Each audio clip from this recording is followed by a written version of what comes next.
Fall Guys is probably the first game of its kind as a battle royale party game.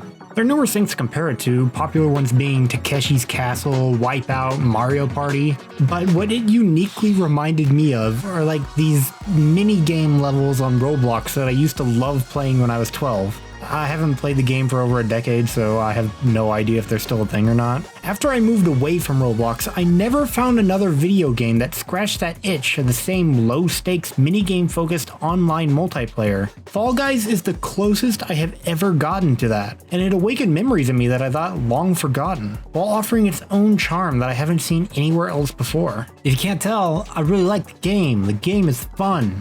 In Fall Guys, each player is a little bean man who has to stumble their way through some kind of obstacle, which can easily be categorized as either a race, survival, or a team game. During these minigames, you'll be subject to the mercy of the game's clumsy mechanics and physics, most of which you can adjust to with enough practice. The game radiates this goofy, colorful aesthetic in both its visuals and its gameplay that's perfect for this kind of genre, and it offers a clear base to work on for future updates. Though it does get a bit tiring after a while. Almost all the maps are bathed in bright blues and pinks. A little bit of visual variety would be nice. It is something to break up the monotony. It's also got some fucking bopping music.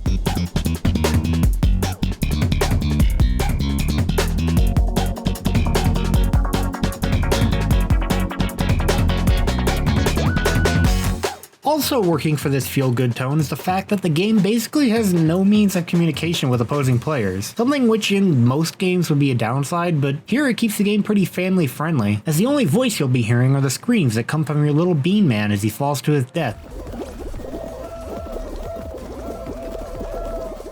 There isn't really a way to mess with other players. Where a push or a punch would have likely fit in well with the unpredictable physics, this game instead chooses to give you a hit or miss grab that more inhibits both players' movement instead of inflicting any unwanted motion. It also lets you hug those who reciprocate your affection. It's just such a simple game to understand. Anyone from a dumb little child to a stinky grown adult like myself can play this game and have fun. While it is a competitive game, the competitive aspects of it are almost non-existent. That's probably why I enjoy it so much. And it's equal parts as fun to watch as it is to play, which is probably why it's experiencing such a huge boom in the streaming department. The barely present context in the game is that it all takes place inside of a game show. So yeah, it's fun to watch people try and fail and get back up again, be it a live streamer or a friend you've partied up with. The game has its problems, but its gameplay can be summed up in one word, and that's fun. Low stakes, clumsy fun. The game offers a variety of cosmetics to dress your little bean man in, but I have a bit of an issue with these. You can buy patterns, faces, colors, and actual clothing to put on, but a good chunk of clothing, especially legendary ones, cover the entire body. What's the point of having a legendary pattern or color if nobody can see it through my Alex skin? All of these clothings look the same too. There's no real way to differentiate them from other players with the exact same outfit besides mixing and matching, which I guess is fine if you like your characters looking like garbage. It seems like this wasn't really a priority, but hopefully as more skins are added in, we can at least see fewer repeat costumes. At the time of writing, I've put in a little over 50 hours of playtime, which I'm pretty sure is more than most players, and have completed the first season of progression. I've been having an absolute ball with the game, but don't confuse that with me saying the game is good. There are 24 minigames at the moment in Fall Guys' game cycle, but a majority of them need some kind of rework, along with some of the game modes just straight up being worthless. But what's worse than how limited the minigames are, is the server reliability at the moment. At launch, the servers were terrible. People were constantly getting kicked off and losing all their progress. Things eventually cleaned up, but you still get the occasional kick from the game that you're in. But fixing one problem seemed to lead to another taking its place. Now the game has a pretty rampant cheater problem. I've been playing the game for a long time, but it wasn't until the last 10 to 20 hours or so in which the hacker problem really became apparent. People have speed cheats, they have flying cheats. Playing against these people pretty much guarantees that you're not going to get a win. So if you see one, you should probably just leave the game. Don't even indulge them. It's been said 100 times before, but can you imagine what kind of a fucking loser you have to be in order to cheat at Fall Guys? Like, I would assume that at least half the enjoyment that comes from cheating in a competitive video game is the knowledge that you're pissing off people and ruining their game. But there's no communication system, so you can't even hear people yell at you in this game. You're just winning a bunch of useless cosmetics that nobody's even gonna appreciate because they know you cheat. You're also risking getting banned, so I don't know what they find in this. Congratulations, dude, you one-upped all these people playing a video game for children. You're so fucking cool! Since the game has based its updates around seasons, similar to other battle royale games like Fortnite, we can expect some kind of continual updates as time goes on. So I guess you could call this a review of Fall Guys Season 1, and it's subject to major changes, so I don't know, if you're watching this in the future, then consider it a time capsule to what we once had to endure. Due to the large variety of game types and how each one basically has their own strengths and weaknesses, you can't really explain why these game types are flawed. Except team games, fuck team games. So instead, I'm gonna go through every single minigame that was available on release in order from worst to best in order to explain how to improve each and every one of them that needs it. So to start with the worst minigame in Fall Guys. Perfect match.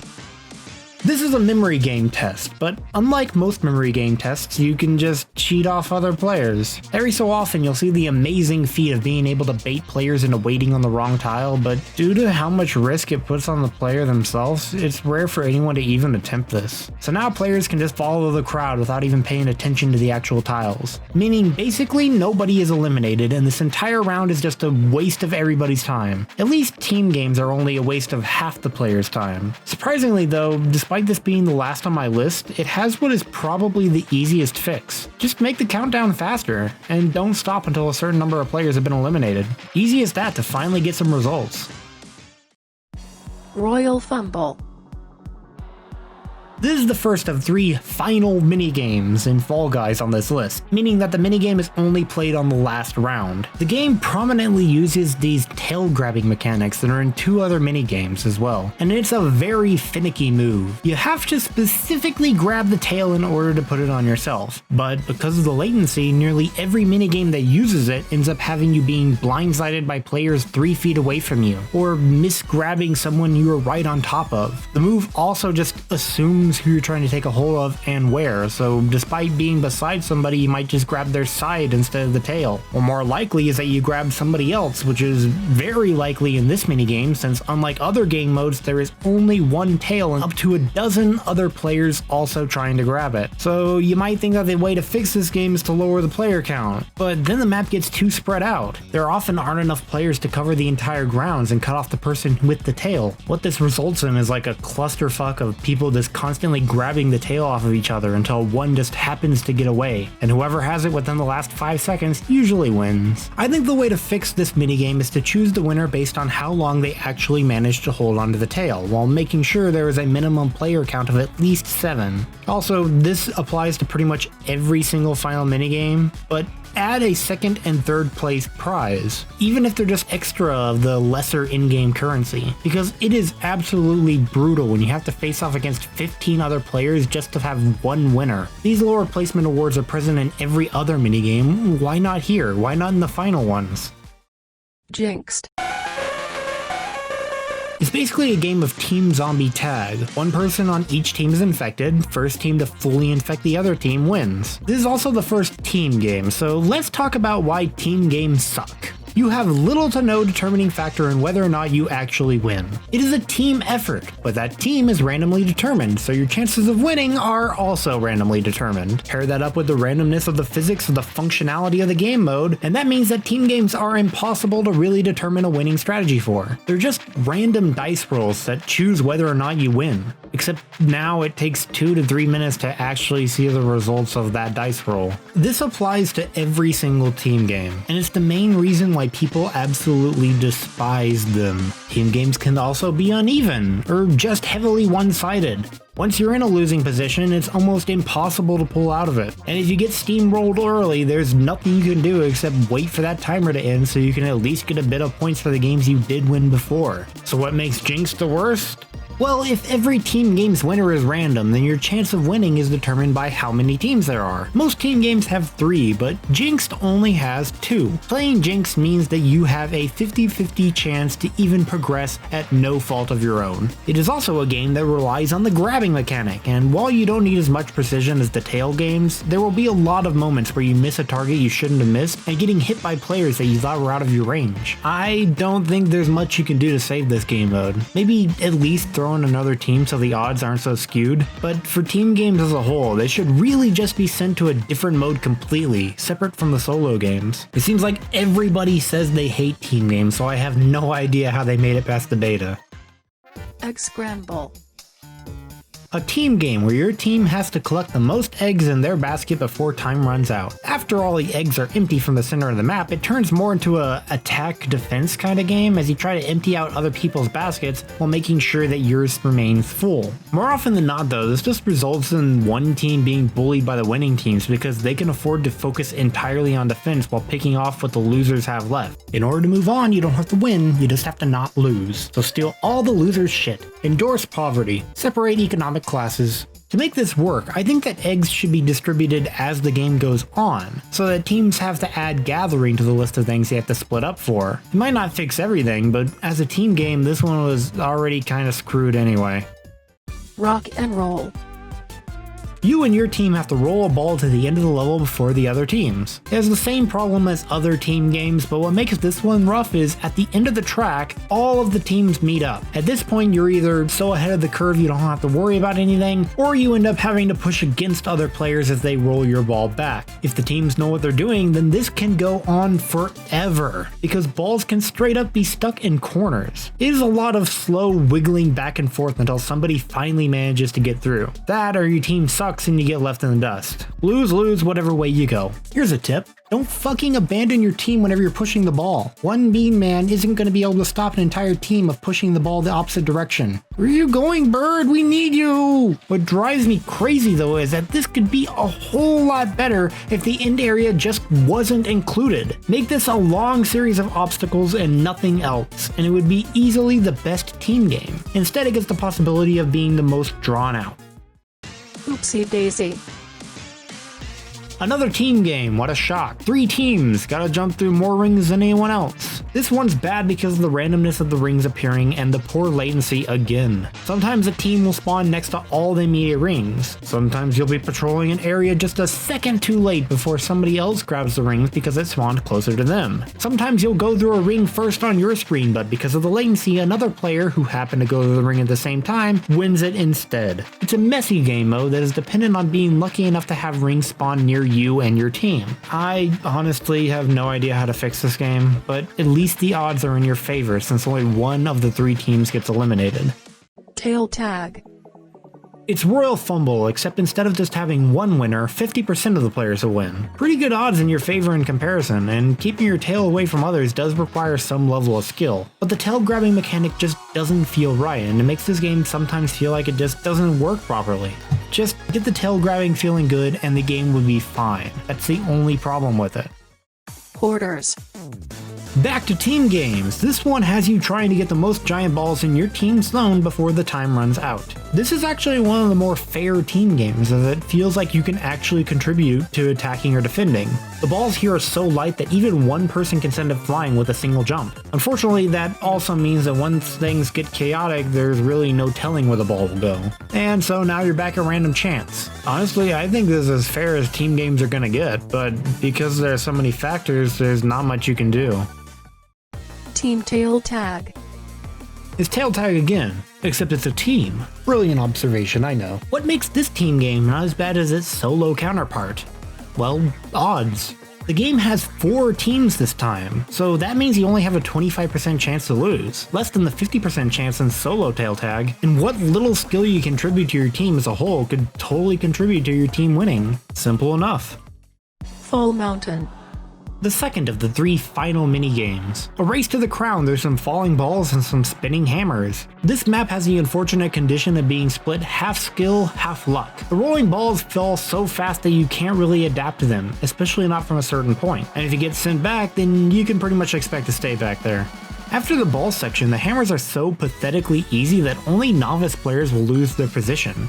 The crown does hover up and down, sometimes out of reach, but that's incredibly arbitrary to whoever's in the lead. Unfair latency can lead to a player who by all means should have won the match, losing because he grabbed the crown a frame later on somebody else's screen. But for the most part, whoever is first stays first. And that's kinda shitty since players can actually begin behind other players, meaning they immediately have a disadvantage. This part's getting a little bit specific, but when you play the game enough times, you kind of start noticing stuff like this. For some reason, the map is designed so that way the right side is always the best way to go. The final set of hammers always spins in the exact same direction regardless of what side you're on. Because of this, whenever you're on the right side, you can just jump right into this little slit here. On the left side, you have to walk all the way around. Or just be very lucky, but what I'm trying to say is that it's really easy to walk with the hammer than having to go around it. It might sound nitpicky, but these things make it to where certain players have an unfair advantage, specifically those who begin on the right side. This map is the kind that is completely dependent on the beginning being fair. So either the map needs to be longer with more obstacles to trip up those in front, or make it a 6-player minimum, or just make this beginning section longer so everyone is even. But really, this map just doesn't have enough going on to make it interesting. Slime Climb is way more compact and has way more opportunities to mess up than this one. That should be the example they work off of. Fall ball. By far the best team game. It's just big, dumb, clumsy soccer. Or football if you're a heathen. Like all team games, you're only as good as the team you are randomly assigned. But there's still a lot of skill and personal work that has to go into learning how to hit the ball properly and deciding what position you should be in. The ball does have a bad habit of flickering and your hits sometimes don't go exactly where you're expecting because of the physics trying to work on everybody's screen properly. But for the most part, it's serviceable. That said, I hate this minigame so much.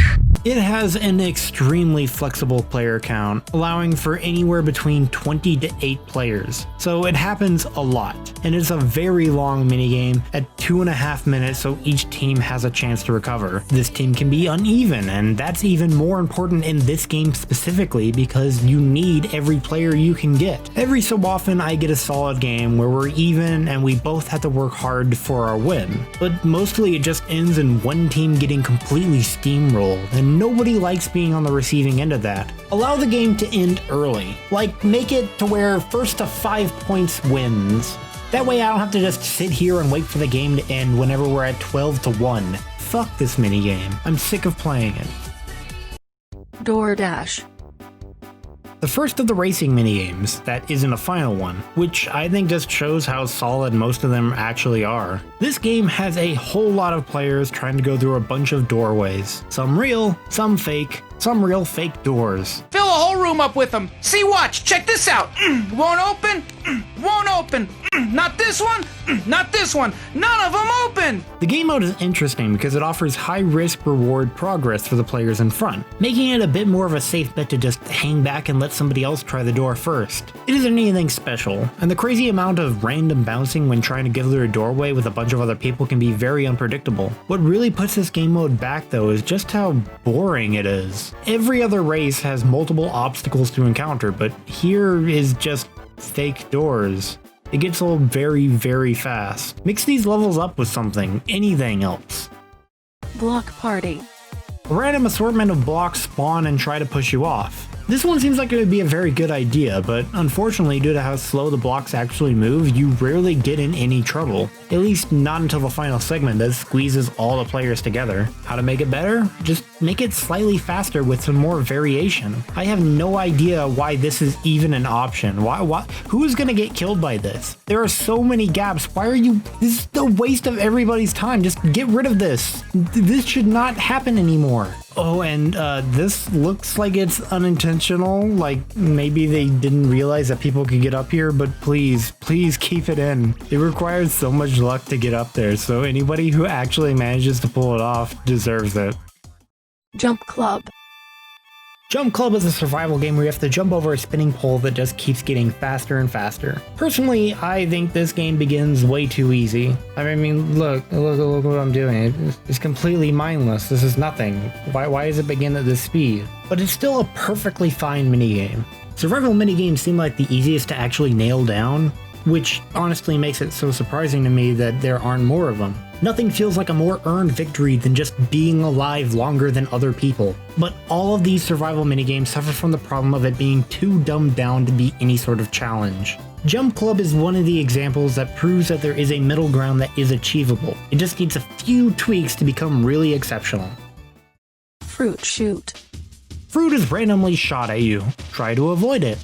This minigame is fun because it incorporates random elements that can be leniently adjusted to. Or things like this need to be included in other minigames because it keeps things fresh. Most obstacles that are spawned just act in one specific way or have an easy workaround. But here I never know how things are going to behave. I have no idea if fruit's going to go my way or go on the opposite direction. It's so much more interesting.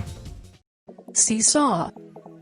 Now we're really getting into the races, so let me describe a problem with all of them despite being pretty solid. Imagine you're playing the first level of Super Mario Bros. You might need some time to adjust to the controls or figure out how the game works exactly, but for the most part, it's really easy. It's the first level. That's every obstacle course in this game. The only difference is that in Fall Guys you have to get around 3 dozen other players trying to compete the exact same level as you. Sounds fine, except what happens if you spawn in the front? When you have no competition, these levels are incredibly straightforward and easy. Seesaw is a particular offender of this. When you're in the front of the line, none of the seesaws ahead of you are unbalanced and you can just glide across to the end. But are you in a row that's not the front? Well then have fun waiting for the seesaws to rebalance. It makes this game mode take a very long time and it's very hit or miss depending on how easy or difficult you ended up being able to get through it, which shouldn't be the case. There should always be some kind of obstacle that requires effort to pass, but for some players on this game mode, that just isn't the case.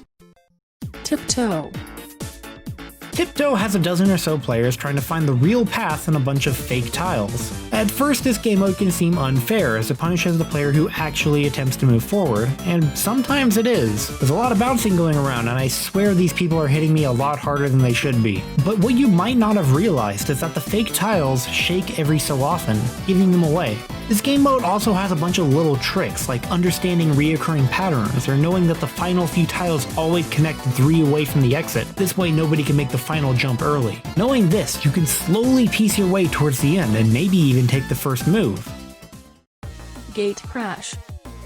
It's a race minigame with a bunch of moving gates. Fairly simple, just memorize the patterns and move accordingly. It just doesn't have much else besides that. Too many of these racing minigames end up just throwing one thing at you for the entirety of the track. What they should have been doing instead is mixing and matching. It also doesn't help that the pattern of obstacles is always the same. It's nothing to adjust to. Play the map a handful of times, yeah, you memorized it, good job. Just another contributing factor to what makes these races so repetitive in the long run.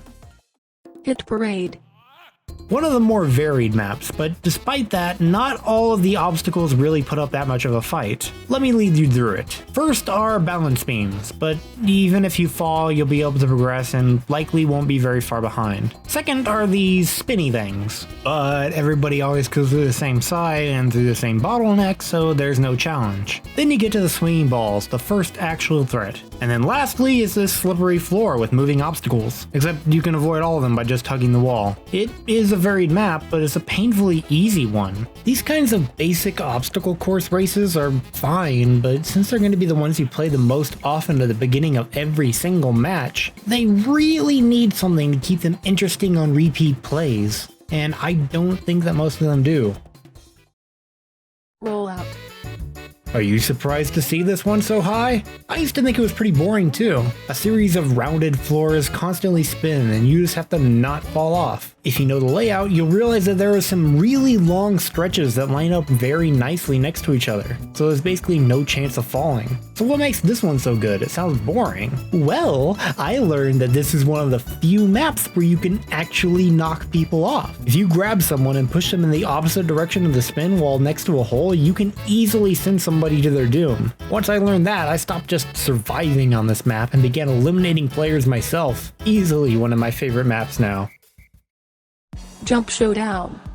Jump Showdown is now the 4th final minigame that was added while I was in the middle of editing this video. It immediately sounds like what is the perfect final minigame. Just a survival game that lasts until there's only one winner left. It sounds easy, right? How could you fuck that up? Well, there's a reason why it's not the highest on the list. For some reason, they make some absolutely baffling design choices on this that I don't understand the logistics to, but ultimately it makes it a worse experience. First, the platforms below you will drop off in a random manner. This can also happen to somebody who gets stranded on a singular platform. In a game mode that seems like it would be based entirely on skill, there is an uncomfortable amount of luck involved. It is entirely possible to get knocked off a platform because the bars were moving so slow. They lined up perfectly to where I couldn't jump through them, and they're not moving fast enough for me to pick a side. The last thing that really kind of makes this a weaker minigame than anything else is the fact that it actually has a speed limit. So often do I get paired up with another person who obviously knows what he's doing, at least to the same degree that I do.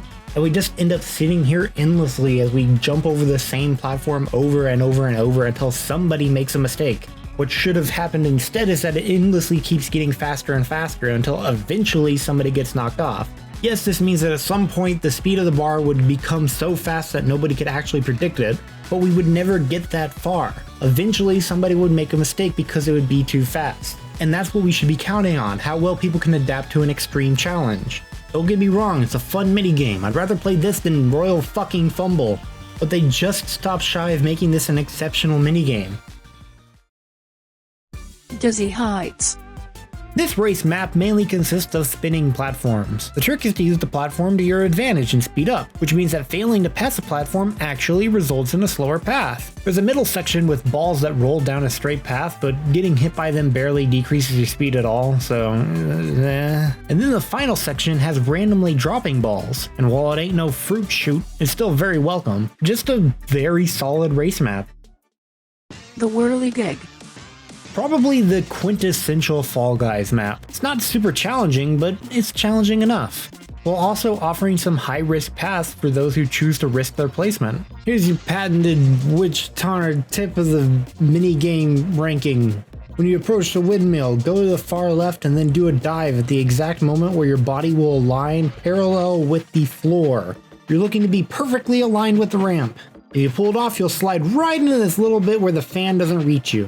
Works like 80% of the time. And even if you do get hit by the fans, there's a good chance that you'll not even be flung off. I'm not sure what exactly this whole middle section is though. Literally everybody just goes in between the blades and it isn't slower at all. I have no idea what the intention is behind that. Other than that, it's a very fun map.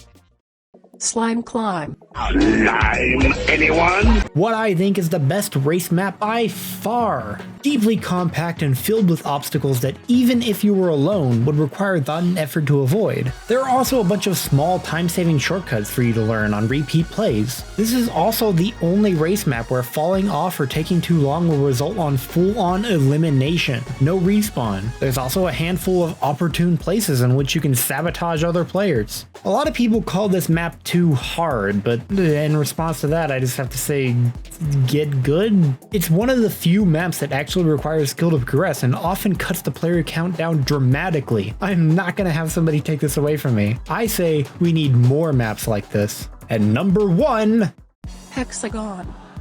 not only is this the single final stage that I would call good, but it is by far the best map in the entire game. I love Hexagons so much, I'd play an entire game of just this. In this minigame, players have to stay alive longer than anyone else as the hexagons they walk on disappear. It is the only game on the entire list that requires this much skill to know where to walk, where to aim for, how to recover, how to cut other people off, and how to slow the destruction of your own tiles. Like all minigames here, a bit of luck is required. Sometimes the people below you just happen to clear out all the tiles below you and you can't help but fall into the slime. But it really is more skill than anything else. It is a damn shame that this is a final game mode because that means that it's one of the least often played. Please, give us more survival games like this.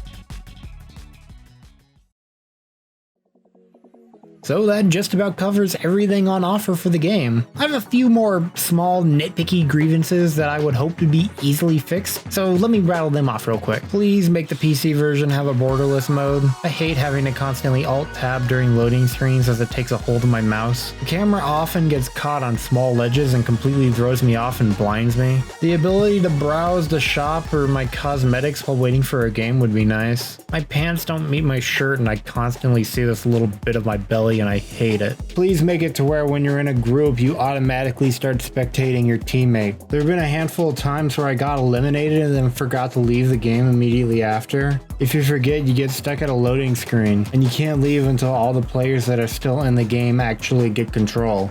Let me leave whenever I want.